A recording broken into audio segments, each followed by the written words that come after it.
We woke up at 7:45, well rested at Makatani Resort on Koh Mak, and had a long and great breakfast today too.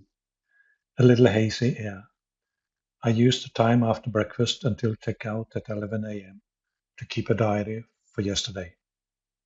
At 12 o'clock, we were ready to board the speedboat with 2 times 250 horsepower Suzuki outboard motors at the stern. It came from Koh Chang and dropped off several tourists from there. With us were only a couple more who were going to Koh Chang. The boat were already packed with 16 other passengers from Koh Chang, all of whom were going to Koh Chang.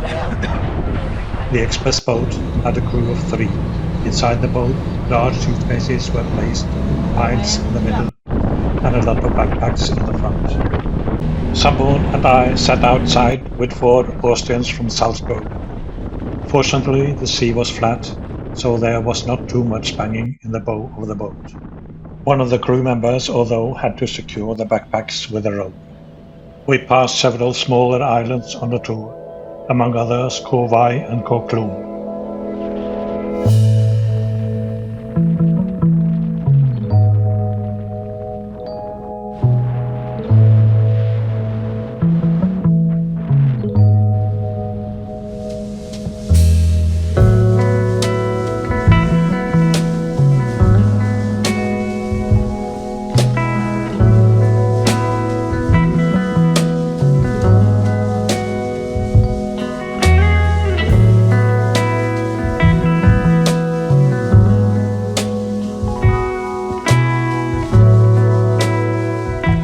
After a 40-minute trip at 35 to 40 knots, we arrived at Kabao on Koh Chang, which is located roughly in the middle of Thailand's 3rd largest island after Phuket and Koh Samui.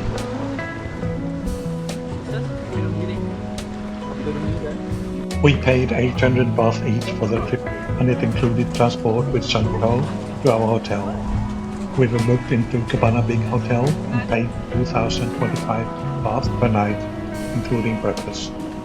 The room there was lugubrious, dark and tiny compared to the lovely room we had at Makatani Resort in Koh Mak. But we had a northwest-facing balcony on the 2nd floor with a nice view. We first went by rented motorcycle and 125cc Yamaha to White Sand to an Italian restaurant and ate a large pizza Hawaii and 2 pineapple shakes. Then down to White Sand Beach, where we had also been before in 2019. This time it was dense with people everywhere. I knew that further north on the beach there would be far fewer people, and I was right.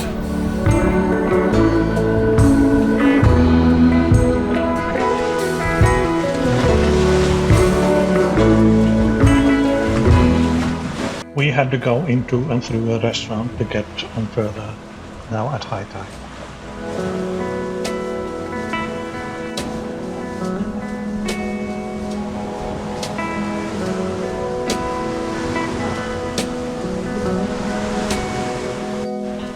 Here on the beach were first a couple of cabins made of driftwood, and fast before you came to better equipped bungalows along the beach. On almost every beach in Thailand there seemed to be a Rasta generation addicted to Bob Marley and his music.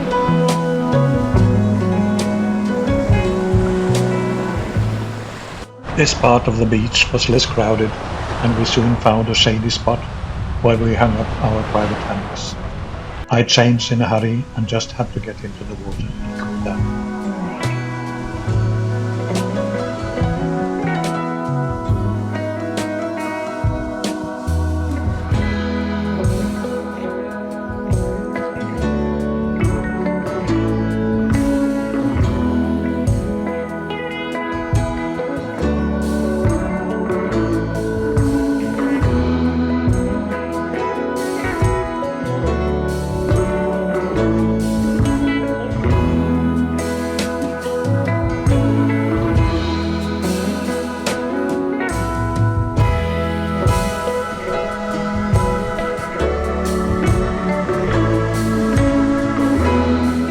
At the beachfront They're also where Thai ladies giving tourists comfortable Thai massage. Here they all seem to be busy. I sat for a long time in the hammock and chatted with an elderly couple in their late 70s from Ljubljana, the capital of Slovenia.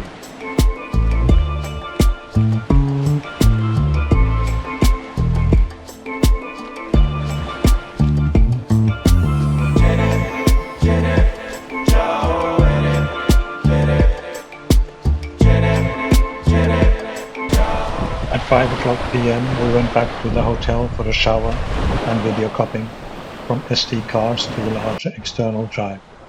Copying is my daily routine to keep a system and an overview and order of where we have been. The sand here on White Sand Beach deserves its name. It is fine-grained and smooth, and it feels good to stroll along without shoes and just enjoy the moment. The cabins built from driftwood and fast with corrugated roofs are picturesque and colorful and give this beach a certain vibe from ancient times. I am quite sure they are popular among the younger generation and backpackers.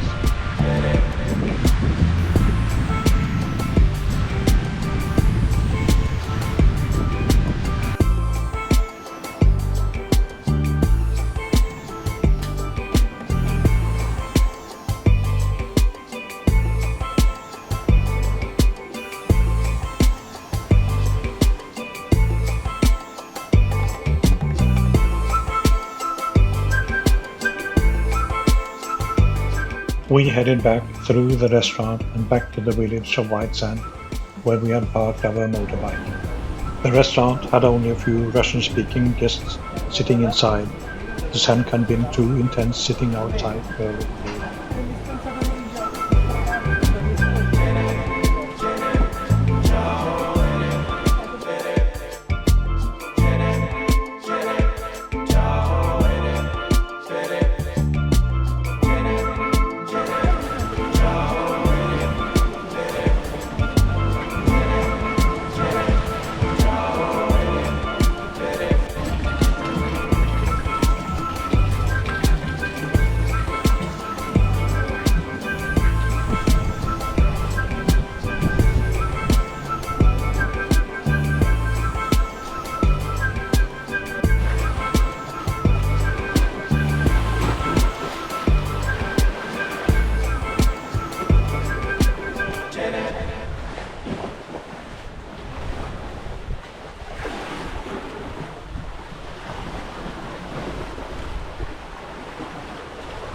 Walking along these narrow paths, you can't avoid noticing that here all sorts of materials that the sea brings are used in some way or another. Plastic bottles and scary masks are used as spooky decoration that can scare the hell out of children.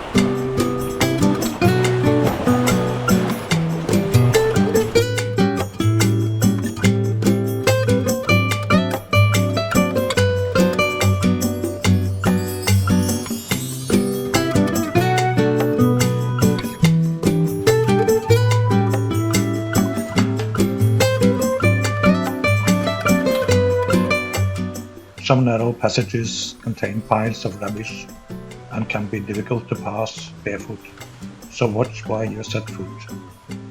This part of the beach is rustic and gives a certain vibe of how Thailand may have looked like before the herds of tourists came here, with the exception of all the plastic trash from our generation's overconsumption.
several places on the beach, the restaurants already started preparing the tables for the evening meals at the beach.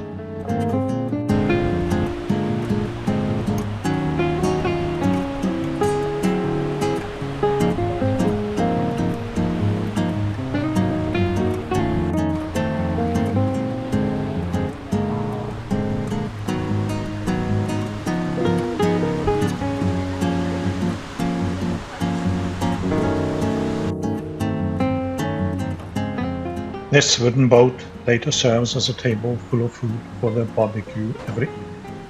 On our way back to the main road, we met these two guys carrying a large plastic tank. I don't know if it was for fresh water or wastewater collection. The beachfront has a large number of luxurious hotels. We took a short look at the many vendors selling fruit and vegetables along the road, and someone taught me the Thai names of the fruits. Sawarot, ย่า เดี๋ยวมากมา อันนั้นมะม่วง อันนี้สับปะรด สับปะรด อันนั้น สับปะรดบาน สับปะรดหวานมะม่วงหวาน อันนี้ อันนี้แก้วมังกร แก้วมังกร อันนั้นแตงโม ปาปายา อันนี้แดงกระโชนพัทยาอย่า แตงโม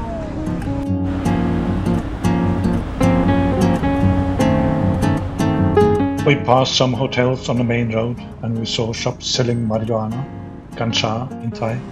They pop up like 7-Eleven almost on every corner.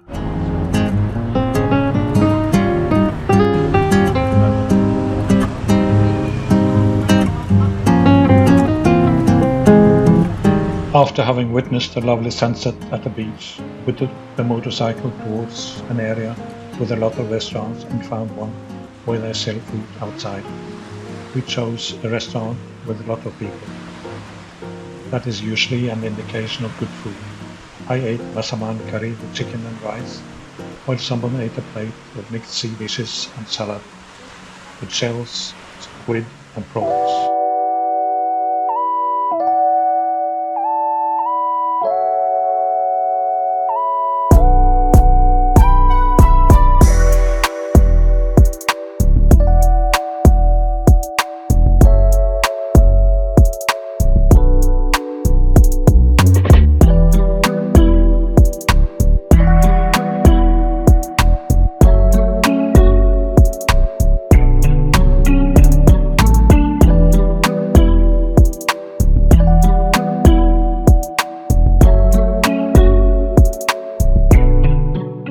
We went to breakfast early the next morning and got a positive surprise when we were sent over to Koh Chang Resort across the street.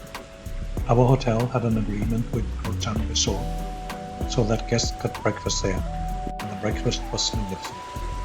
We sat on a table close to the beach and just enjoyed ourselves with delicious Thai dishes and lots of food. There was no shortage there.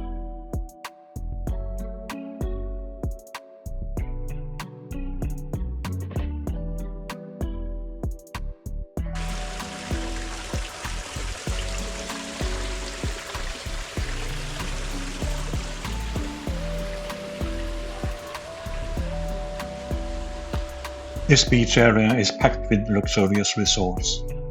To the left here of Koh Chang Resort, we see the bungalows of Koh Chang Paradise Resort and Spa, where the prices are much higher than what we paid. The next one going left is Coconut Beach Resort, Koh Chang.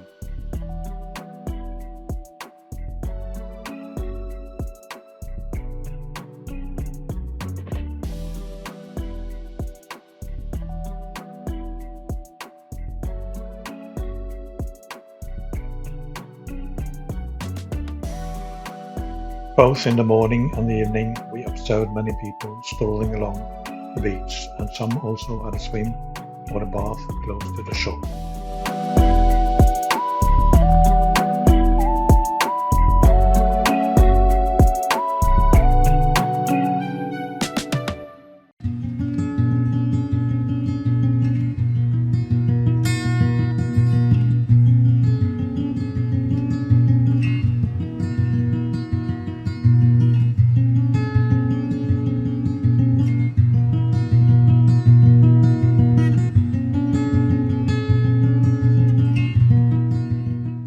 wanted to see more of the island, so after a long and delicious breakfast, we rode our motorbike southbound on the island. Koh Chang is, as I mentioned, Thailand's third largest island after Phuket and Koh Samui. The island is hilly and covered in green, lush tropical rainforest. The roads are mainly along the shoreline, and it's no problem to find your way. The roads are well managed and in good condition, with very little traffic the further south you drive on the island.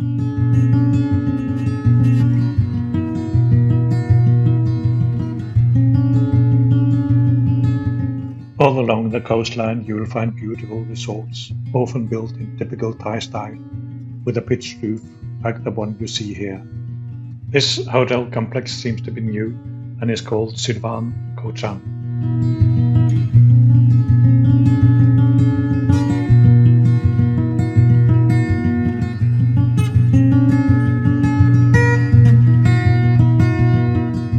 Our first stop that morning was Kai Bar viewpoint, where I sent up my drone.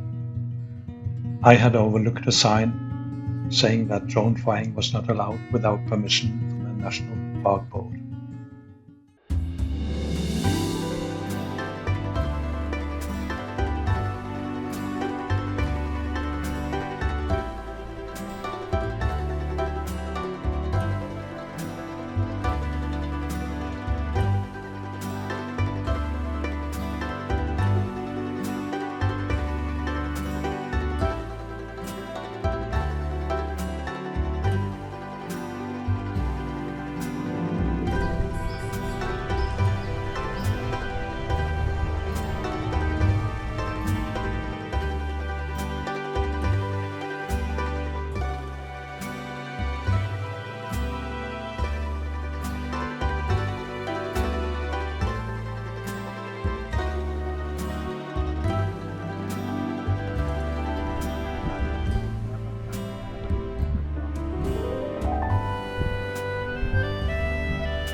The promontory that sticks out here is Kai Bar Hut speedboat, where we arrived by speedboat yesterday morning.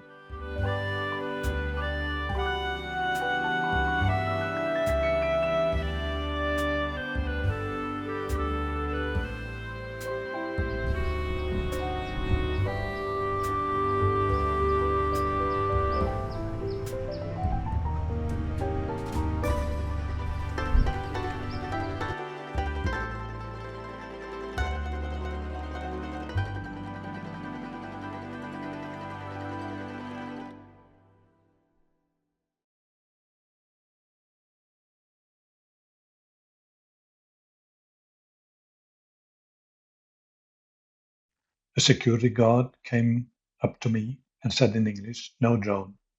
I said okay and packed up. Sombun, my girlfriend, told the guard in Thai that I had the papers in order. We drove further south on the island, past the fishing village Pang Bao, where there is a long pier sticking far out from land.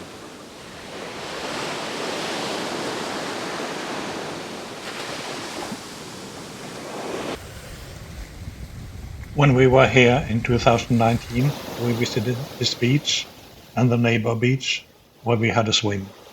And we both remember how my girlfriend had some fun struggling to get ashore due to the waves.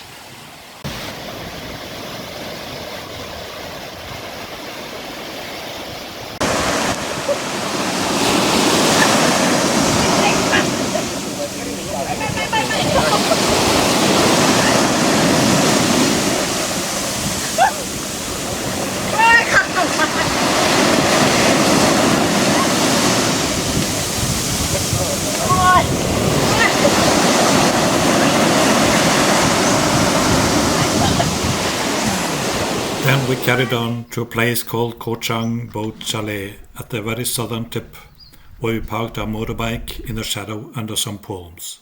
This was a lagoon that had many stranded houseboats, and most of them were wrecks. Some of them were on land, others floated in the lagoon. It was now midday and extremely hot, 29 degrees centigrade, and we needed to find a place to get something to drink. There were few people on the beach due to the heat, but we met three handsome young boys from Denmark who showed us where we could buy water bottles on the beach. The young boys were racing on the sandy beach, much too hot for us to do that.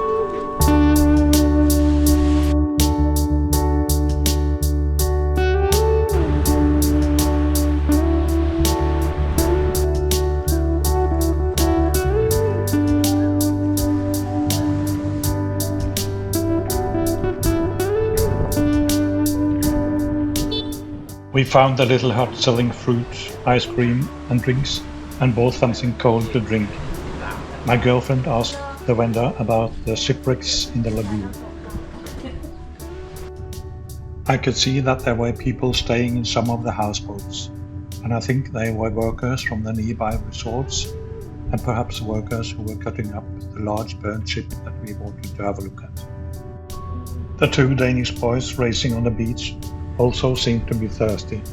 The area here, named Klong Prao Beach on Koh Chang, is an older property that was once a major resort and part of a unique, large hotel complex known for its distinctive shipbuildings like the Galaxy Hotel, with floating rooms and a pool. Today, everything is marked by decay here. I spent some time getting some video footage before we left this beach. It is almost surprising to realize that this was actually part of a much larger luxury resort in the bay of Koh Prao, called the Koh Chang Grand Laguna Resort, with various artificial lakes, a gorgeous beach, and several other types of accommodations to choose from, such as wooden lodges, bungalows, chalets, and floating houses. There was even a pool house shaped as a boat. It must have looked absolutely spectacular. And look how it is decaying today. It gets tricky because nobody really knows for sure why the resort and the Galaxy Ship Hotel were abandoned. Some say the owners simply ran out of money to properly maintain such a massive resort, or didn't get the paperwork right, so they were forced to leave. We strolled along the beach back to the ghost ship that has been and still is a tourist attraction out of the ordinary. A Thai billionaire bought a cruise ship with 7 decks named the Galaxy and transformed it into a 3-star hotel after having a leak. It was sailed into a canal in the very south of the island, and the canal was filled again.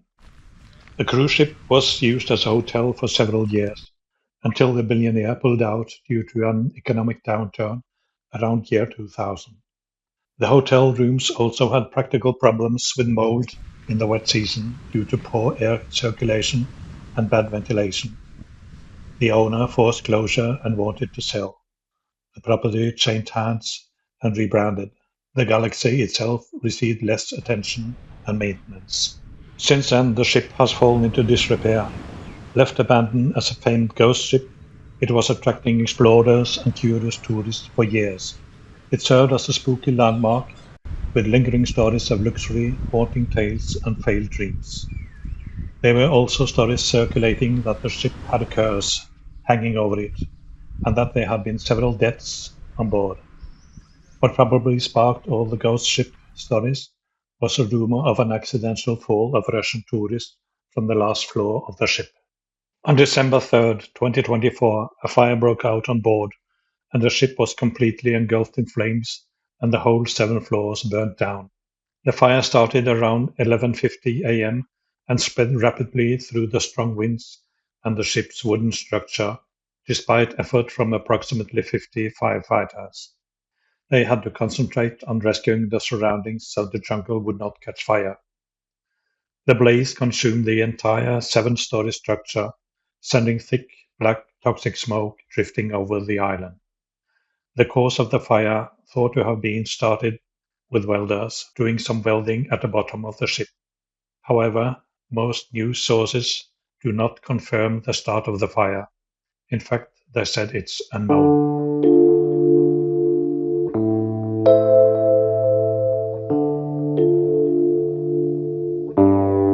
The cause of the fire is still unknown to this day.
When we were there in early February 2025, it was only a burnt-out steel hull left, and some workers had begun to dismantle and chop up the ship where it was located.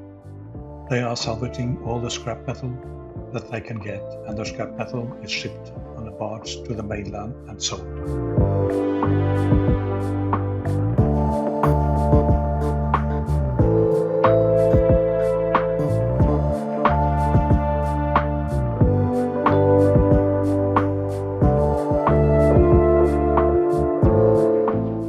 When I looked at the drone footage afterwards, I realized that the fire must have been violent and immense and impossible for the firemen to extinguish. Any inflammable material is gone, only ashes and twisted iron plates remain.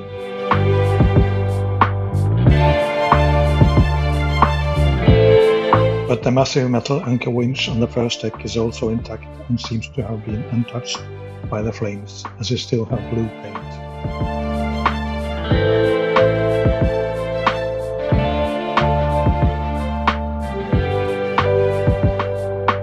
The barge on the beach 50 meters away from the ghost ship is enormous and so far only has a small amount of scrap metal at the far end.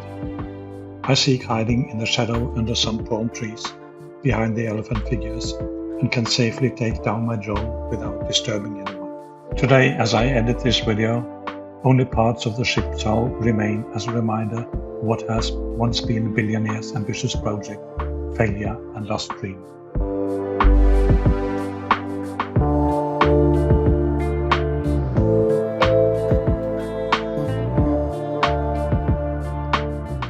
It was time for us to go back near our resort and get something to eat and relax. On our way back north on the island, we passed some lovely hotels and resorts near Koh Mak viewpoint.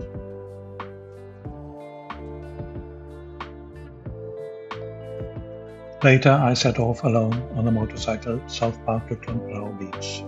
The beach itself is split in two by the Klong Prao river estuary, with an interesting and beautiful canal that ends in the sea there. There were several smaller boats taking people from the beach to their resort or to the many restaurants along the riverbanks. The estuary itself is a little haven of tranquility. There's nowhere like this elsewhere on the west coast or indeed on the island. The bank nearest to the main road is lined with fishermen's houses and two good seafood restaurants, Iyara and Putale. The opposite bank has half a dozen of houses and is backed by mangrove trees and coconut palms, which lead down to the beach 150 meters further back.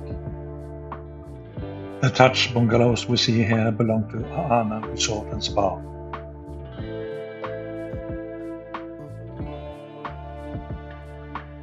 The sand shelves gently into the sea along the entire length of the beach, and so is ideal for children. Close to the beach here lies Klong Prao Resort, a 3-star hotel. I guess the prices here are a bit over our budget. You can find cheap accommodation if you search farther away from the beach. There is also a canal at the backside of Klong Prao Resort, and the two canals split the area into three parts, mighty impressive from start to finish, and with a nice laid-back atmosphere.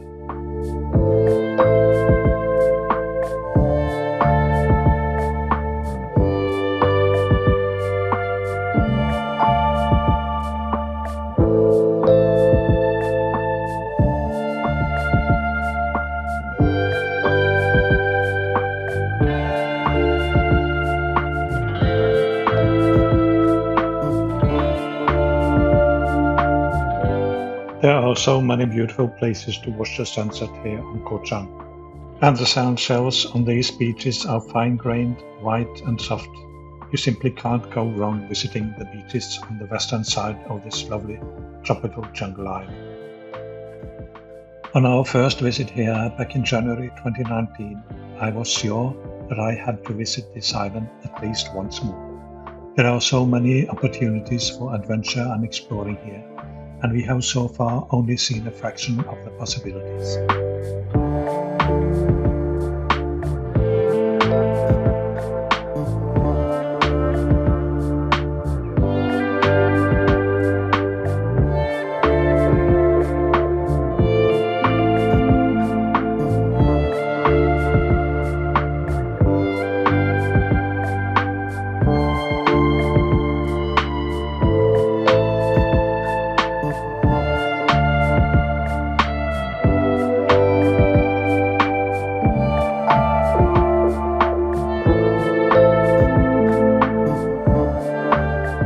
On the other side of the canal, I found a great place to send up the drone without disturbing others, taking some video footage.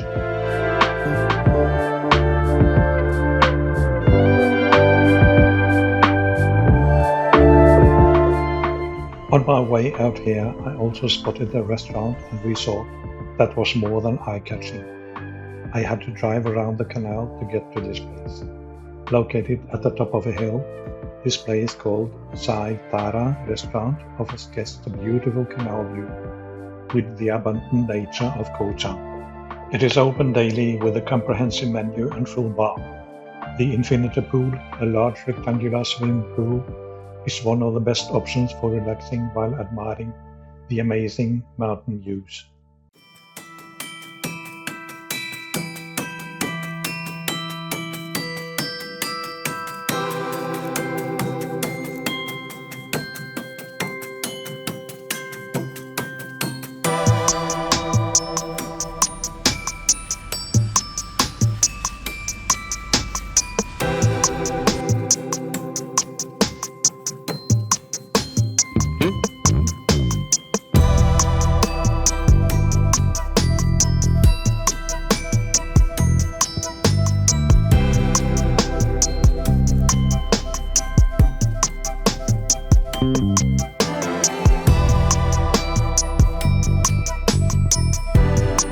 The entire building was made of wood at a height of 4 floors. On the lower floor, the entire wall was adorned with beautiful wooden carvings of Thai dancers. I don't think I've ever had my eyes so wide open with admiration when I saw this magnificent building.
Santia Tree Resort, closer to the beach, formerly Pandiman Resort, is a good choice if you want peace and quiet, immaculately landscaped gardens and great beach.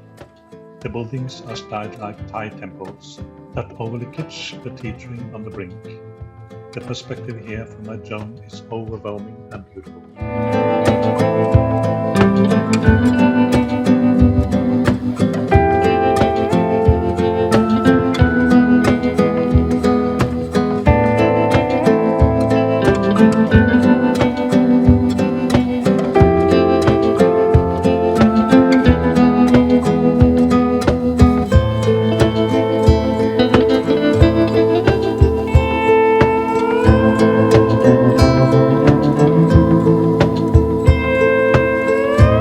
I spent some time here all alone. I did not see any people on this side of the canal, and I could enjoy the sun slowly descending all by myself on this lovely part of the beach.